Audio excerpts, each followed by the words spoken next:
banyak sekali ya saudara-saudara kita yang sekarang lagi menghadapi masalah dengan ekonominya, di mana di dalamnya ada hutang piutang, Mas Wahyu. Iya, Ini masalah yang serius ya, yang sering Mas Wahyu tangani setiap harinya di konsultasi. Banyak dari saudara-saudara kita ini yang salah dalam melangkah, Mas Wahyu, salah dalam menyelesaikan hutang piutang. Nah, hutang piutang ini prinsipnya kan memang harus dibayar ya Mas Wahyu. Akan tetapi bayarnya ini bisa dibilang ngawur Mas Wahyu. Jadinya gali lubang tutup lubang Mas Wahyu. Malah semakin banyak hutangnya, malah semakin membengkak hutangnya Mas Wahyu. Nah, kalau dari Mas Wahyu sendiri, langkah apa yang benar Mas Wahyu untuk menyelesaikan hutang piutang ini, Mas?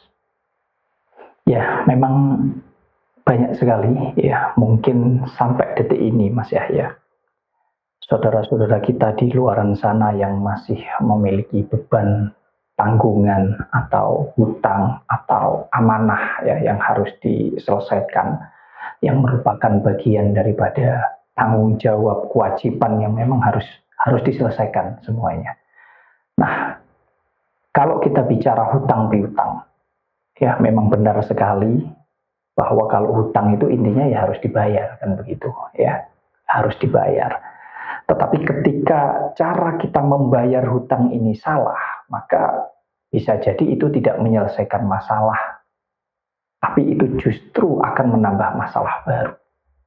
Salah satu contohnya adalah ketika kita mau menyelesaikan hutang atau membayar hutang, mau itu mencicil, mau itu melunasi, tetapi dengan cara gali lubang tutup lubang. Nah, tentu ini cara yang sangat salah sekali, karena dengan kita membayar hutang, tapi cara kita ini kita harus berhutang lagi. Nah, ini salah gitu. Kebanyakan memang begitu, Mas Wahyu. Kebanyakan begitu. Karena apa? Ya tentu karena kebingungan itu tadi. Makanya poin utama yang harus kita pahami dulu adalah kita itu harus menghadapi segala sesuatu, termasuk masalah hutang piutang ini, dengan tenang, Mas Yahya. Tenang yang dimaksud di sini bukan tenang itu terus kemudian kita berdiam diri, bukan. Ada banyak yang bertanya bahwa kalau kita sudah ditagih, kita sudah memang deadline ya, harus sudah jatuh tempo, hari ini harus bayar, maka kita itu bingung mau kemana lagi. Yang ada harus kita bayar apapun caranya. Nah, inilah yang saya maksudkan, kita berarti nggak bisa menghadapi segala sesuatunya dengan cara berpikir dan hati yang tenang. Saya bisa memahami bahwa cara berpikir, ya sudut pandang, cara mengambil sebuah keputusan, mengambil langkah, setiap orang bisa berbeda-beda, Mas Yahya. Tapi saya mau sampaikan kepada dulur-dulur, kepada teman-teman semua, dalam menghadapi urusan hutang ini, teman-teman semuanya harus tenang, harus percaya diri. Jangan pernah menghindari masalah, tetap kita hadapi. Apapun risikonya, kalau kita bicara kita ditagih oleh orang, ditagih oleh bank, ditagih rentenir, ya itu bagian daripada risiko begitu. Karena kita melakukan kesalahan, kita harus menyadari itu. Yang dimaksudkan percaya diri di sini, ada banyak Mas Yahya, orang-orang punya hutang itu nggak berani mencatat, nggak berani menulis hutang-hutangnya. Padahal ini penting sekali untuk dilakukan, Mas Yahya. Jadi hutang-hutang itu harus kita catat semuanya, kita tulis. Kita punya hutang kepada saudara, kepada keluarga, kepada bank, kepada koperasi, dan lain sebagainya termasuk pinjol. Itu harus kita rinci dulu. Kemudian dari situlah kita bisa memilah, Mas Yahya, mana yang harus didahulukan dan mana yang mungkin bisa kita tunda dulu. Nah, ini tentu bisa kita jadikan faktor-faktor yang mungkin ini nanti akan menyelamatkan kita, Mas Yahya. Salah satu contohnya ketika kita tulis, kemudian di sana ada yang berkaitan dengan, mohon maaf ya, mungkin bisa lari ke ranah pidana misalkan, karena kita ada kesalahan, misalkan ada celah hukum di sana yang bisa menjerat kita secara pidana. Nah, ini tentu kan harus menjadi prioritas, gitu. Tapi mana hutang-hutang yang mungkin tidak lari ke ranah pidana, tapi pure ke ranah perdata, ya. Tentu ini juga harus dipelajari begitu, Mas Yahya, supaya kita bisa bukan menyepelekan, tapi minimal kita tahu prioritasnya yang mana yang harus didahulukan. Begitu. Kebanyakan orang itu bingung, ya, seolah-olah kalau sudah ditagih waktunya bayar itu bingung sekali, Mas Yahya, sampai stres, nggak bisa tidur, kadang takut, kadang malu. Nah, pertanyaan saya, apakah kalau dulur-dulur, teman-teman, ditagih, dimarahi, dan lain sebagainya, terus jenengan malu, jenengan takut, bahkan tidak berani menemui? Pertanyaan saya satu, apakah kemudian hutang-hutangnya bisa lunas sendiri, Mas? Tidak mungkin ya. Artinya apa? Artinya segala sesuatu yang sudah terjadi, jangan kemudian itu hanya membuat kamu terjebak untuk kamu takut, bingung, stres, dan menyesal di sana. Tetapi jadikanlah apa yang sudah terjadi itu sebagai pembelajaran untuk kamu bisa segera bangkit, untuk kamu bisa menyelesaikan itu semua dengan baik dan kamu tidak akan pernah mengulanginya lagi gitu loh. Lalu kemudian caranya itu gimana, Mas Wahyu, biar kita cepat menyelesaikan hutang piutang ini? Karena kebanyakan kalau kita sudah ditagih, ya mungkin sudah lewat tempo ya, kita ditagih sama debt collector atau apapun itu ya, sejenisnya ya, kita pasti panik, bingung, Mas Wahyu, itu gimana? Ya, jadi gini, tentu apa yang saya sampaikan ini tidak sepenuhnya benar atau bisa diterima oleh teman-teman, tapi coba nanti dicerna saja dulu ya, coba dicerna, karena setiap orang memiliki cara yang berbeda-beda di dalam menyelesaikan persoalan hidup yang dialami ya, khususnya tentang hutang piutang ini. Nah, yang pertama adalah kita harus tenang. Tenangkan pikiranmu dan tenangkan hatimu, supaya apa? Supaya kamu bisa melangkah dan mengambil keputusan dengan tepat. Itu yang pertama.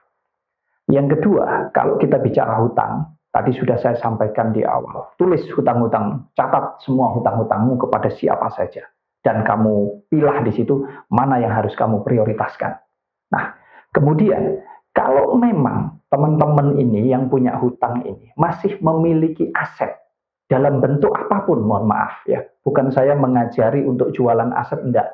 Tentu teman-teman bisa mempertimbangkan sendiri ya, sebesar apa hutangnya dan kita memiliki aset senilai berapa ya, jangan sampai hutangnya hanya 1 juta, asetnya sampai 1 M misalkan harus dijual misalkan ya, tapi tentunya teman-teman punya pertimbangan. Yang jelas asetnya dijual, Mas Yahya.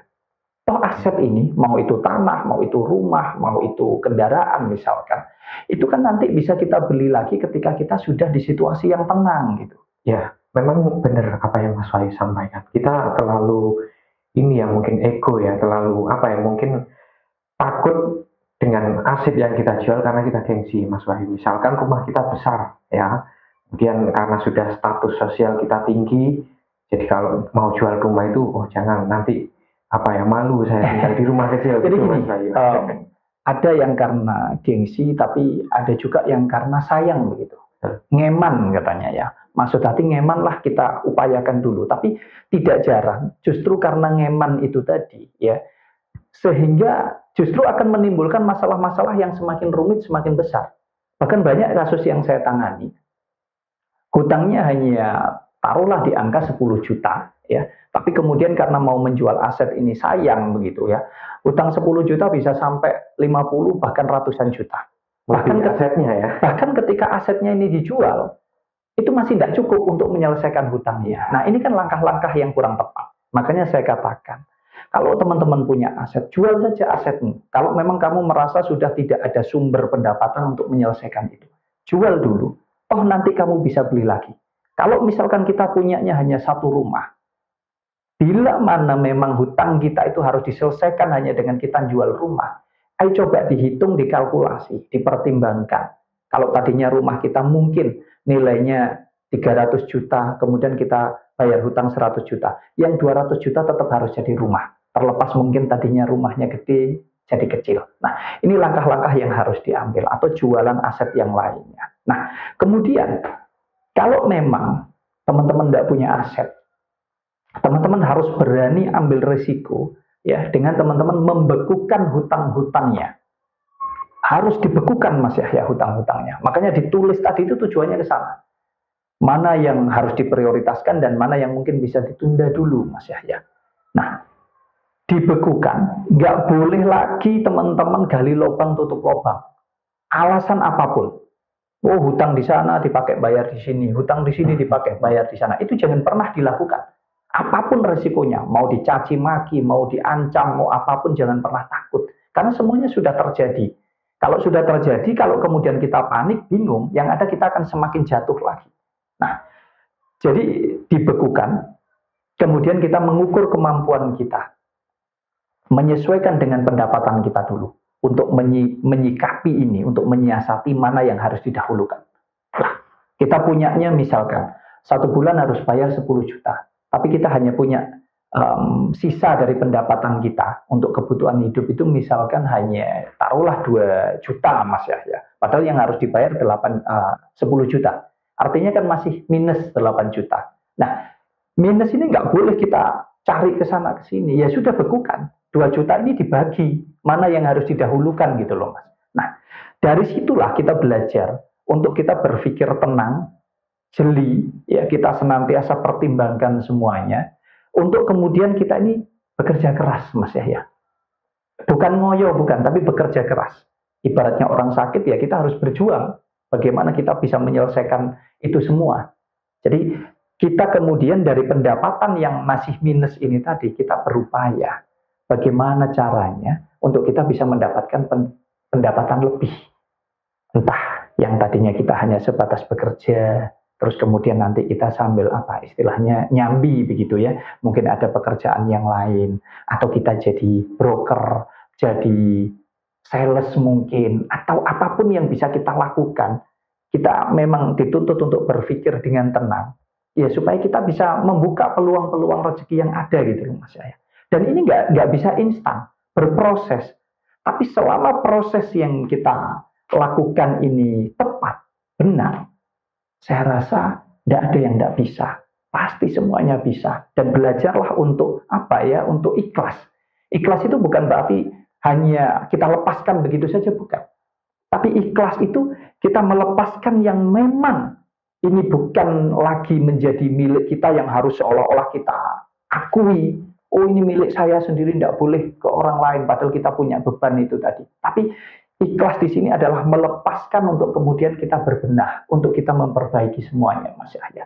Ini penting sekali, karena memang banyak di luar sana, khususnya yang konsultasi privat dengan saya, menyelesaikan hutang-hutangnya ini, banyak ternyata yang salah melangkahnya hanya karena ya bisa gengsi, karena kemudian karena apa ya kepanikan itu tadi, kebingungan, ketakutan.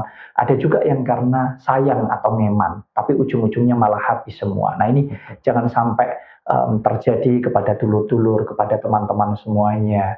Mudah-mudahan di situasi yang seperti apapun teman-teman memiliki hutang, tetaplah berpikir dengan waras, berpikir dengan jernih, dengan tenang, karena ya sudah terjadi.